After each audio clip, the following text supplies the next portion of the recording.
Assalamualaikum warahmatullahi wabarakatuh.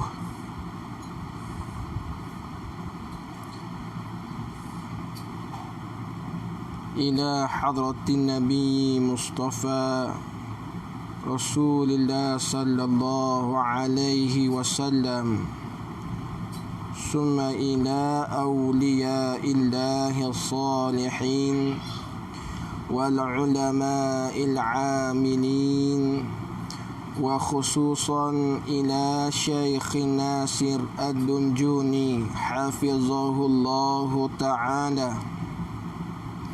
وخصوصا إلى روح شيخ عبد القادر الإندونيسي المنديلي رحمه الله تعالى وخصوصا إلى روح الإمام الغزالي رحمه الله تعالى شيء لله لهم الفاتحة.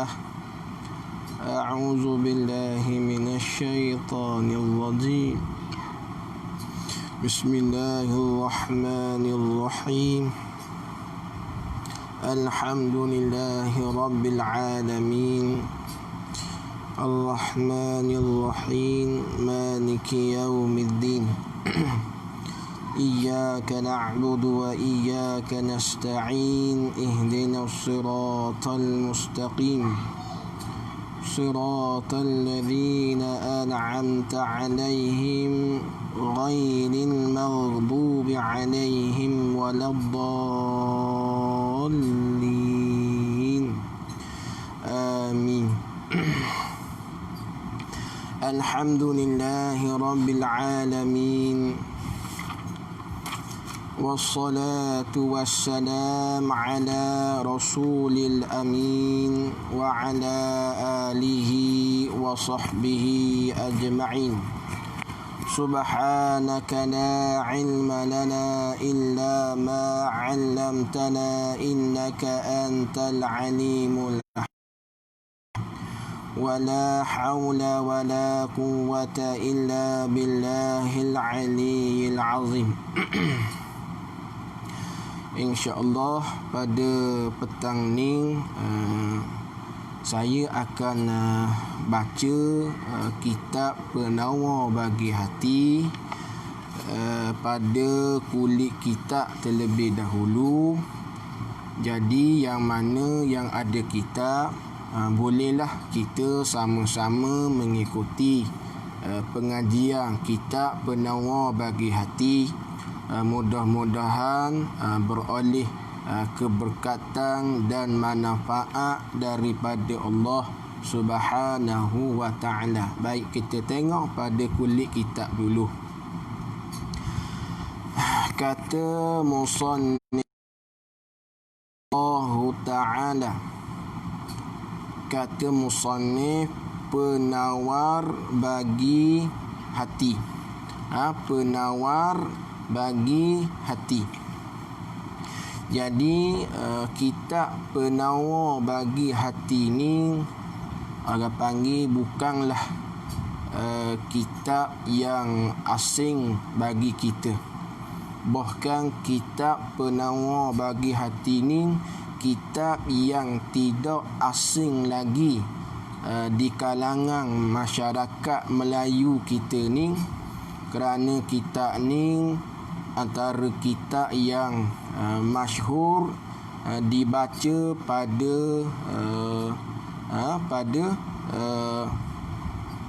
pada semua tempat, sama ada di Terengganu ataupun di tempat-tempat yang lain. Ni antara kitab tasawuf yang fardu ain yang semua tepat orang baca. Jadi dikata penawar bagi hati. Menghimpun. Musannif Syekh Abdul Qadir tidak royak mengarang. Syekh Abdul Qadir sebut kata menghimpun. Berarti Syekh Abdul Qadir dia hanya himpun, ambil daripada kitab-kitab yang lain. Antaranya kitab Arba'in fi Usuluddin yang dikarang oleh Al-Imamul Ghazali rahimahullahu ta'ala. Itu antara kitab yang Syekh Abdul Qadir ambil, lalu dia himpunkan, letak di dalam kitab karangan beliau. Menghimpun akan penawar bagi hati ni. Menghimpun oleh tu jadi fa'il bagi menghimpun. Menghimpun oleh Asy-Syaikh Abdul Qadir Ibn Abdul Muttalib Al-Indonesi. Menghimpun oleh Asy-Syaikh Abdul Qadir Ibn Abdul Muttalib Al-Indonesi Al-Mandaili. Jadi kitab ni dihimpunkan oleh Syekh Abdul Qadir, yang mana Syekh Abdul Qadir ni salah seorang daripada murid Syekh Ismail Al-Fatani yang masyhur dengan panggilan Pak Da'i Mekah. Jadi Syekh Abdul Qadir ni salah seorang daripada murid Pak Da'i Mekah yang mengarang kitab Baquratul Amani. Dia ni Al-Indonesi yang dibangsakan ataupun yang dinisbahkan kepada Indonesia. Kerana kita maklum Syekh Abdul Qadir ni dia ni orang Indonesia. Al-Mandaili yang dibangsakan kepada Mandailing. Ini dipanggil keturunannya. Syekh Abdul Qadir dia ni keturunan Mandailing. Itu Al-Mandaili ini dinisbahkan kepada nama keturunan Syekh Abdul Qadir, iaitu keturunan Mandailing. Khuwaidimu talabatil ilmi syarifi. Khuwaidim didatang dengan sirah tasghir, orang panggil Khuwaidim. Dia ni Khuwaidim, khodam kecil. Dia ni khodam kecil bagi penuntut ilmu. Penuntut ilmu ni maksudnya ulama. Dia ni khodam kecil bagi penuntut ilmu, yakni ulama asy-syarifi yang mulia. Fil haramil Makki, pada tanah haram Mekah. Itu secara rekah pada kulit kitab penawar bagi hati. Baik, kita masuk kepada muka surat 2. Bismillahirrahmanirrahim. Kalau kita perhatikan pada permulaan kitab penawar bagi hati ni, Syekh Abdul Qadir tidak mendatangkan erti ataupun terjemah bagi basmalah. Kalau kita perhati pada pada permulaan kitab Penawar Bagi Hati ni, Syekh Abdul Qadir tidak mendatangkan erti ataupun terjemah bagi basmalah. Kalau sekira orang tanya apakah sebab Syekh Abdul Qadir tidak mendatangkan terjemah pada basmalah, jawabnya kerana sudah sedia maklum. Kerana sudah maklum akan erti dan terjemahan bagi basmalah. Kalau sekiranya orang tanya basmalah, orang panggil erti dan terjemah, orang panggil perkara yang sudah maklum bagi kita.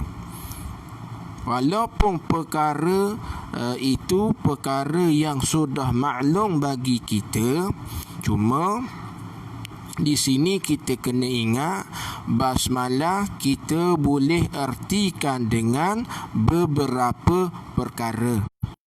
Yang pertama, basmalah boleh kita ertikan dengan nama Allah, Tuhan yang amat murah lagi amat mengasihani. Ini orang panggil terjemah basmalah hak pertama.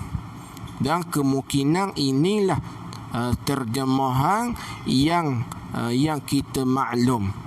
Kemungkinan inilah terjemah yang semua orang maklum. Dan basmalah boleh juga kita terjemah yang kedua dengan nama Allah, Tuhan yang amat pemurah lagi amat kasih sayang. Ini terjemah basmalah yang kedua. Basmalah boleh juga kita terjemah dengan nama Allah, Tuhan yang maha pemurah lagi maha kasih belah. Boleh juga lagi maha kasihan belah. Jadi tiga tersebut orang panggil terjemah bagi basmalah.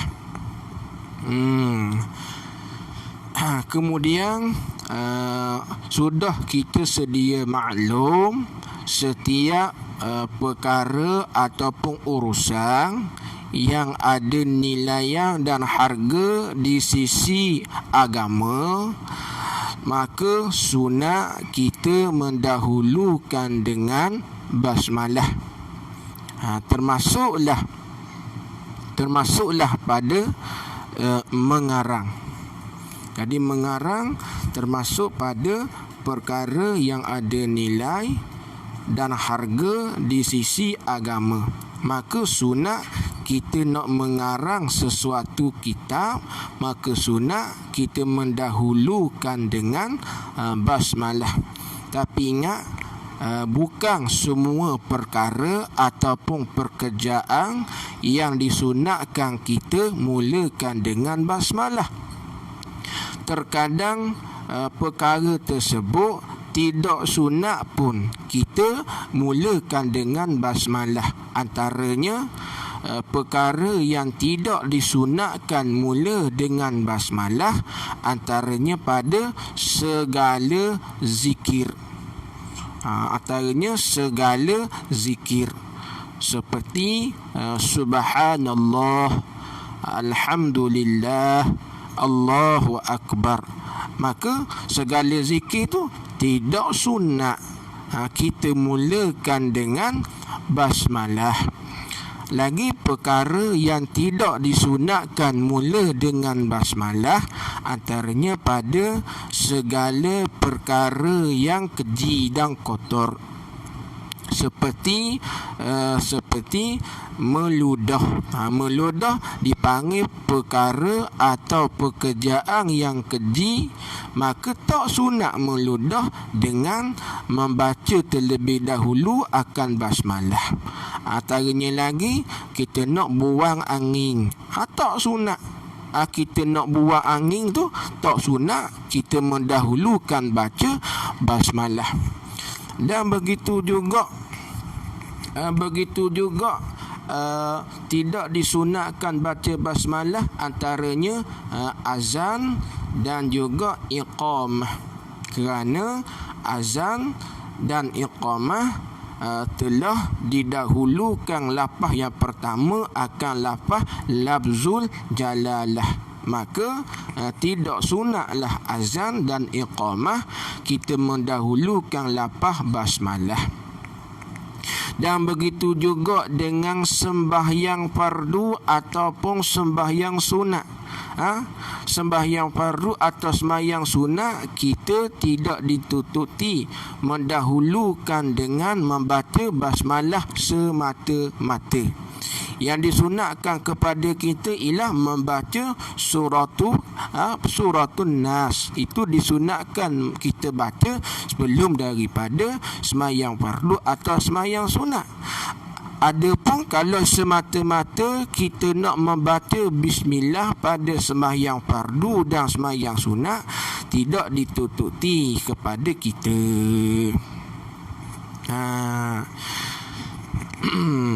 Tu yang kita maklum dulu lah. Setiap pekerjaan yang ada nilai dan harga di sisi agama, maka sunat kita mulakan dengan basmalah. Baik, kita tak berhajatlah nak memanjangkan pada syarahan basmalah. Ini sekadar muzakarah sahaja pada petang ni. Baik, kata musannif rahimahullahu ta'ala, segala puji. Jadi terjemah dengan segala puji ni orang panggil isyarat kepada terjemah dengan kita pandang dari sudut makna. Terjemah dengan kata segala puji ni orang panggil isyarat kepada terjemah dengan kita pandang pada sudut makna. Jadi segala puji ni asalnya terjemah daripada lafaz alhamdu. Bahasa Melayu terjemah alhamdu tu di dalam kitab penawar Syekh Abdul Qadir menterjemahkan lafaz alhamdu dengan segala puji. Jadi segala puji ni terjemah sedemikian, orang panggil isyarat kepada terjemah dengan kita pandang dari sudut makna. Adapun kalau sekira kita menterjemahkan alhamdu dengan puji itu, hak tu lain pula.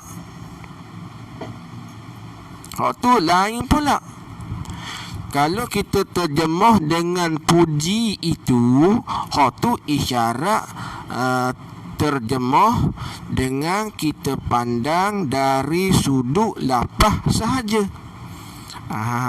Kalau sekira kita terjemah alhamdu dengan puji itu.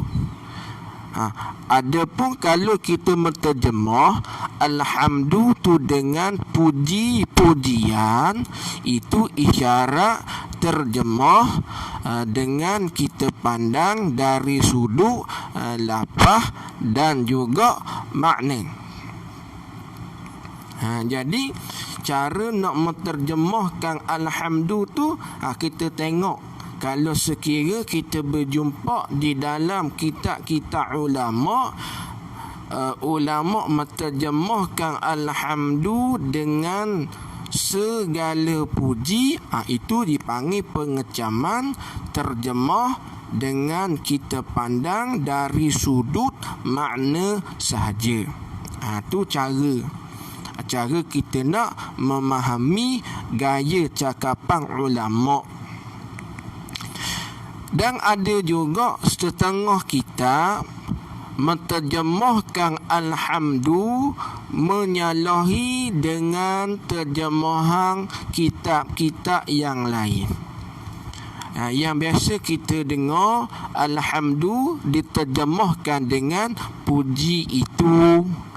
Terkadang kita biasa dengar terjemah dengan segala puji. Terkadang kita biasa dengar terjemah alhamdu dengan puji-pujian.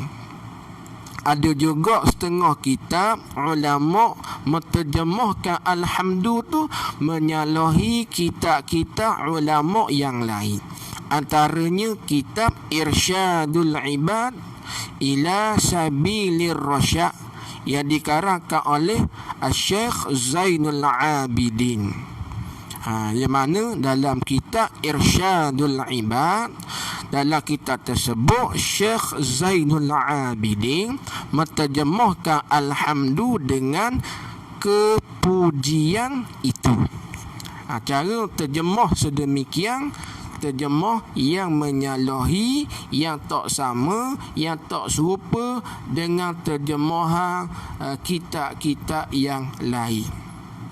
Itu ada sebab dan kaedahnya kenapa Syekh Zainul Abidin menterjemahkan alhamdu dengan kepujian itu. Itu ada kaedah dia. Di sini Syekh Abdul Qadir menterjemahkan alhamdu dengan segala puji. Bila kita sebut puji, kita nak faham apakah makna puji. Di setiap disiplin ilmu, bila kita bercakap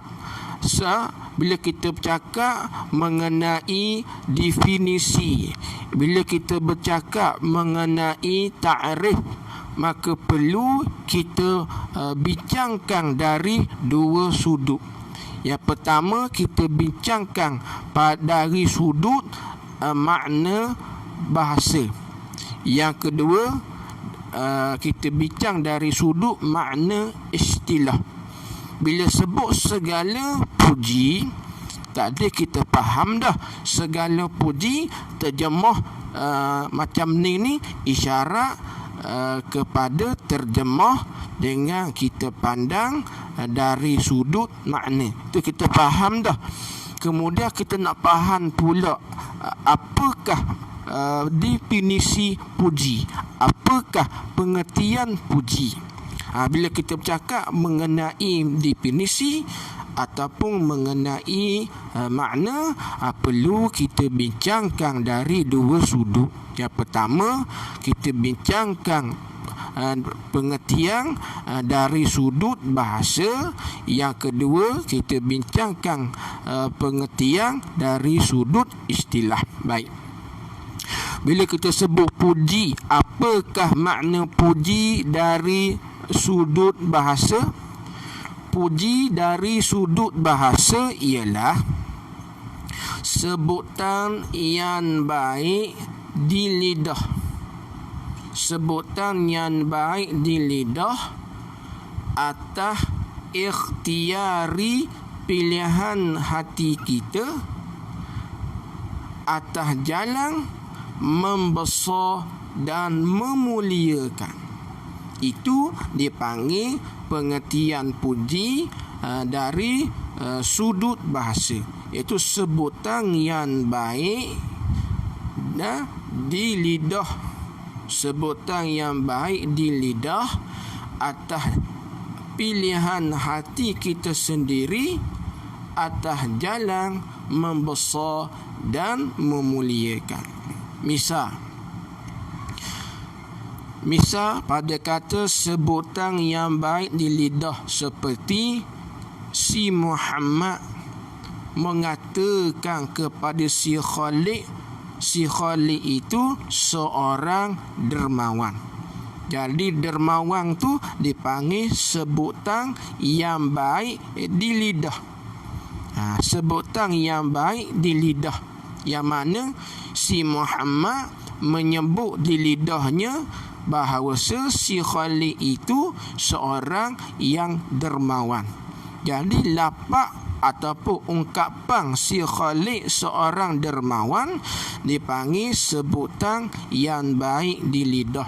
Adakah dinamakan puji? Tidak dinamakan puji lagi. Tengok yang kedua.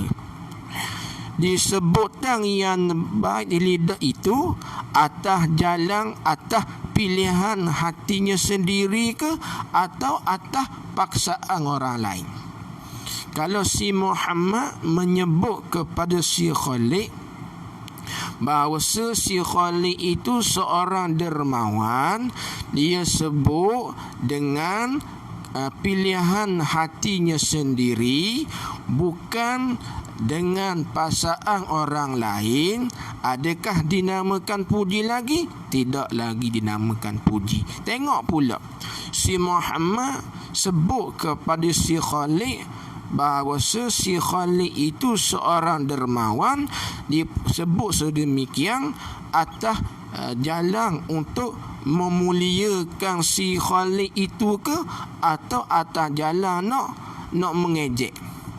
Kalau si Muhammad sebut si Khalid seorang dermawan atas jalan nak membesar dan nak memuliakan si Khalid, barulah dinamakan puji dari sudut bahasa. Untuk dinamakan puji dari sudut bahasa, mesti kena ada 3 syarat. Yang pertama mestilah sebutan yang baik. Yang kedua, pilihan hati kita sendiri. Yang ketiga, orang panggil atas jalan membesar dan memuliakan. Bila ada 3 syarat ni, baru dikatakan puji pada sudut bahasa. Adapun puji pada sudut istilah lain. Apa dia puji pada sudut istilah? Puji pada sudut istilah ialah perbuatan untuk menzahirkan, perbuatan untuk menzahirkan daripada membesar dan menghormati kepada orang yang berbuat baik. Perbuatan untuk menzahirkan daripada rasa hormat, rasa membesar kepada orang yang berbuat baik. Sama ada pada lidah, atau pada hati, atau pada anggota tubuh. Seperti seorang yang berbuat baik kepada kita. Jadi bagaimanakah kita nak menzahirkan rasa hormat, rasa membesar kepada orang yang berbuat baik kepada kita? Maka dengan kita buat satu perkara, sama ada pada lidah, seperti kita mengungkapkan ucapan terima kasih, ataupun kita ungkapkan lafaz menyebut kebaikan orang yang berbuat baik kepada kita. Itu dipanggil puji pada istilah. Seumpama si Khalid dibuat baik kepada kita, lalu kita menzahirkan rasa hormat kepada si Khalid yang berbuat baik kepada kita tu dengan kita ungkapkan di lisan kita terima kasih, ataupun kita menyebut kebaikan yang dilakukan oleh si Khalid. Itu dipanggil puji pada istilah atas jalan lisan. Yang kedua, hati. Terkadang seorang berbuat baik kepada kita, terkadang di lidah kita ni tidak terungkap pun lafaz terima kasih ataupun ungkapan menyebut kebaikan yang seseorang itu berbuat baik kepada kita, tetapi tetap dinamakan puji pada istilah. Bagaimana? Dengan hati rasa terharu di atas kebaikan yang seorang berbuat baik kepada kita, itu pun dipanggil puji pada istilah. Terkadang bila hati terharu di atas seseorang berbuat baik kepadanya, terkadang dizahirkan dengan keluar air mata. Terkadang nak royak gapo tu isyarat kepada hati seseorang itu rasa terharu di atas seorang yang berbuat baik kepadanya. Itu dipanggil puji pada istilah juga. Ataupun kita zahirkan dengan anggota tubuh, dengan kita khidmat kepada orang yang berbuat baik kepada kita tu pun dinamakan puji pada istilah juga. Jadi puji pada sudut bahasa dengan puji pada sudut istilah dia lain. Kena beza molek tu. Baik. Bila kata segala puji, kita maklumlah puji itu banyak bukan satu. Bila kata puji itu banyak bukan satu, berapakah puji? Maka ulama' menyatakan kepada kita puji itu terbahagi kepada 4. Yang pertama, puji qadim bagi qadim. Apa maksud? Maksudnya puji Allah akan dirinya sendiri. Puji Allah akan zatnya sendiri. Mana contoh Allah puji zatnya sendiri? Seperti Allah Ta'ala sebut di dalam Al-Quran, huwallazi khalaqa lakum ma fil ardi jami'a. Dialah Allah yang menciptakan sekalian apa di dalam muka bumi ni, sekaliannya ada faedah dan hikmat. Dalam ayat ni Allah Ta'ala sebut dialah Allah yang menciptakan sekalian apa di dalam muka bumi ni, sekaliannya ada hikmat dan faedah. Ayat ini mengandungi puji, panggil puji qadim bagi qadim. Yang kedua, puji qadim bagi hadis. Apa maksud? Maksudnya puji Allah akan makhluknya. Mana contoh? Seperti Allah Ta'ala sebut dalam Quran, innallaha yuhibbut tawwabin. Bahawasa Allah Ta'ala sangat kasih mereka yang bertaubat. Ayat ini mengandungi puji qadim bagi hadis. Dua. Yang ketiga, dipanggil puji hadis bagi qadim. Apa maksud? Puji makhluk bagi Allah. Misalnya seperti kita mendapat suatu nikmat lalu kita ungkapkan lafaz alhamdulillah, itu dipanggil puji hadis bagi qadim. 3. Yang keempat, puji hadis bagi hadis. Maksudnya puji makhluk bagi makhluk. Puji kita sesama kita. 4. Jadi segala puji yang 4 bagai itu bagi Allah Ta'ala. Bagi Allah Ta'ala. Apa maksud bagi Allah Ta'ala? Maksud bagi Allah Ta'ala ni ialah tertentu segala pujian itu bagi Allah Ta'ala. Walaupun orang puji kelebihan yang ada pada kita, hakikat pujian itu tertentu bagi Allah Ta'ala sahaja. Bila kita faham akan lafaz alhamdu, kita faham dengan sebenar-benar faham, maka tidak ada lagi menjadi sanubari kita akan perasaan riya, akan perasaan takabur. Kerana kelebihan yang ada pada kita ni hakikatnya adalah pinjaman dan kurniaan daripada Allah Subhanahu wa ta'ala. Hakikatnya milik Allah, bukan milik kita. Bila kita sedar begitu, apabila orang menyebut kelebihan yang ada kepada kita, maka lenyap perasaan riya, lenyap perasaan takabur, lenyap perasaan ujub, kerana kita nampak pada pandangan mata hati kita kelebihan yang ada pada kita ini hakikatnya milik Allah. Allah Subhanahu wa ta'ala hanya beri pinjam kepada kita sahaja. Kita faham situ, lenyap perasaan ujub, riya dan takabur. Siapa Allah?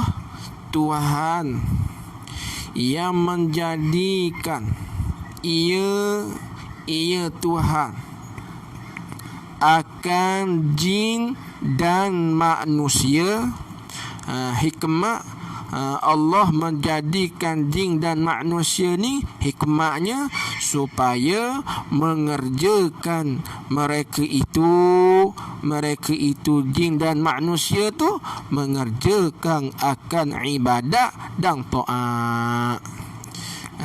Jadi cara susunan dan atur sebegini dan di dalam ilmu balaghah dikenali dengan istilah iltibas.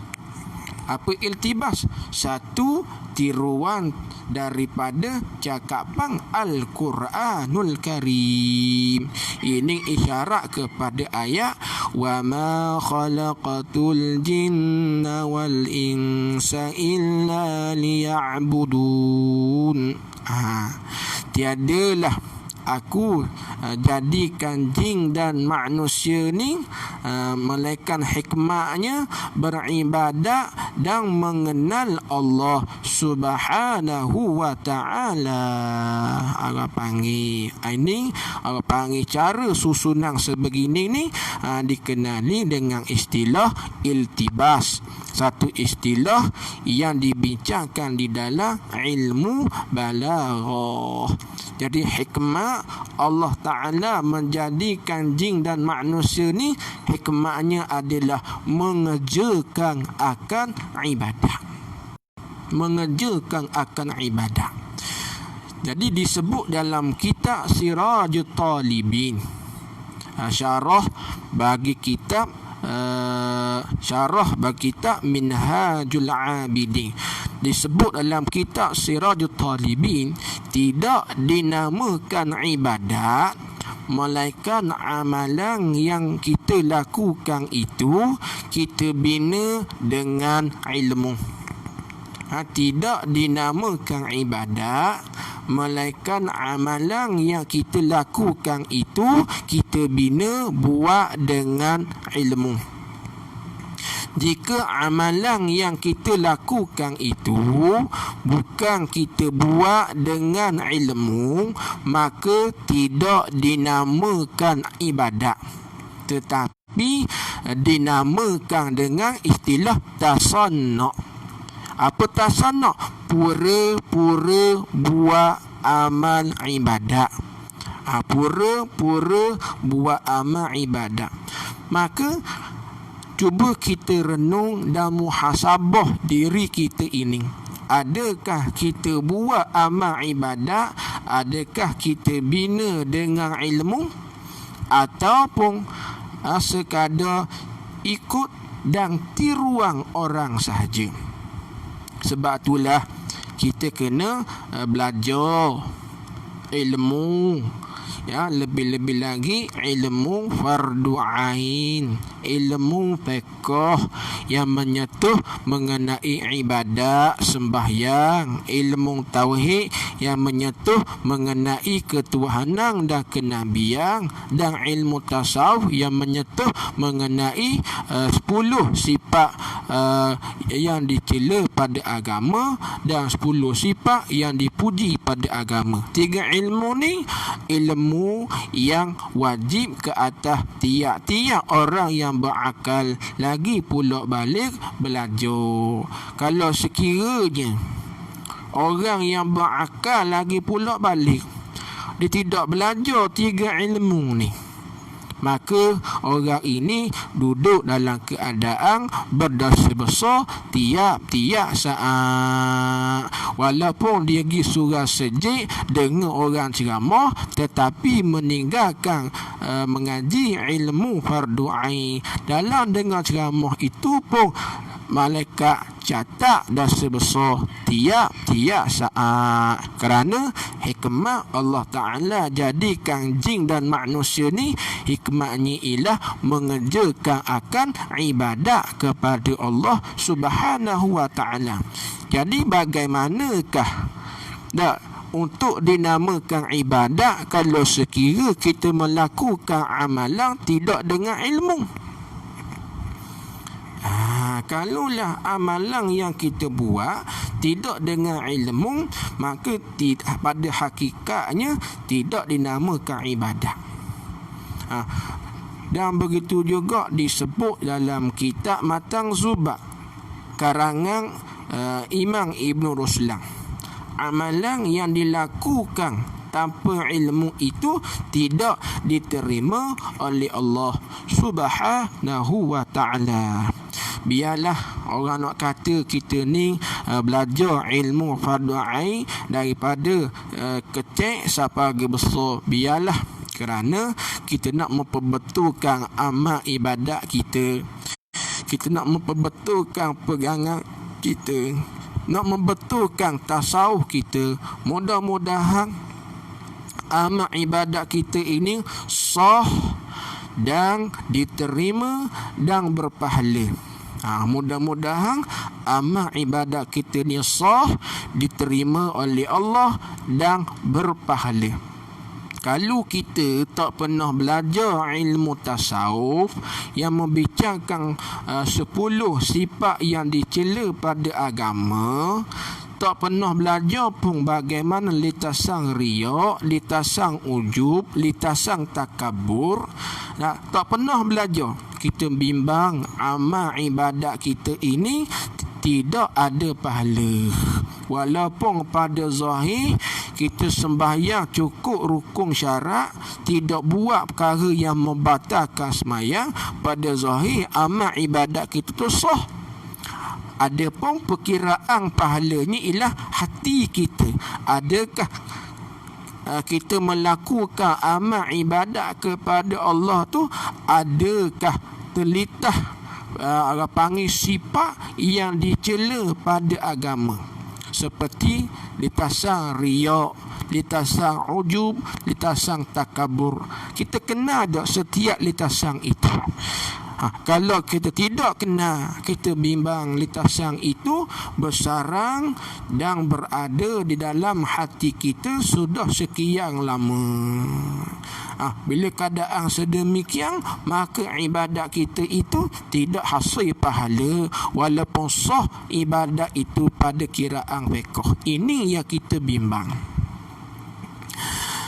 Lagi yang sangat mengetahui ia Tuhan akan yang tersembunyi di dalam dada. Ini pun isyarat kepada ayat Innallaha alimun bidzatis sudur. Isyarat kepada ayat Innallaha alimun bidzatis sudur. Isyarat di situ. Jadi pada pendahuluan kitab Penawar Bagi Hati ini, Syekh Abdul Qadir telah memberi pengecaman kepada kita bahawasanya kitab yang kita nak belajar ini ialah kitab yang membincangkan mengenai hati. Isyarat di situ dipanggil isyarat pada khutbah kita ni, Syekh Abdul Qadir memberi isyarat kepada kita. Kita yang kita nak belajar ni, kita yang membincangkan mengenai hati sanubari. Maka tidak dinamakan ilmu yang menyentuh mengenai hati sanubari, melainkan ilmu tasawuf. Di dalam ilmu balaghah dikenali dengan istilah bara'atul istihlal. Pada permulaan kita ni, pengarang telah memberi isyarat maksud kita itu yang lagi akan datang bicaranya. Dan segala mata yang khianat, ini isyarat kepada ayat ya'lamu kha'inatal a'yun. Tuhan amat mengetahui akan segala mata yang khianat. Apa maksud mata yang khianat? Mata yang khianat ini maksudnya ialah mencuri dengan memandang kepada perkara yang diharamkan oleh Allah. Itu maksud segala mata yang khianat. Maksud segala mata yang khianat ini, mata mencuri-curi pandang dengan melihat kepada perkara yang diharamkan oleh Allah Subhanahu wa ta'ala. Itu pun Allah Ta'ala tahu. Dan lagi akan bertanya ia Tuhan daripada pendengar dan penglihat dan hati, dan lain daripada pendengar, penglihat dan hati itu lagi akan bertanya pada hari kiamat. Ini pun isyarat kepada ayat inna sam'a wal basara wal fuada kullu ulaika kana anhu mas'ula. Itu isyarat di ayat lagi akan bertanya ia Tuhan daripada pendengar dan penlihat dan hati, lagi akan bertanya pada hari kiamat. Ni di awal permulaan kita ni, kita nampak dah secara mudah-mudahnya kita ini nak membincangkan mengenai hati sanubari dan segala anggota zahir, orang panggil. Dan salawat dan salam, wallahu a'lam.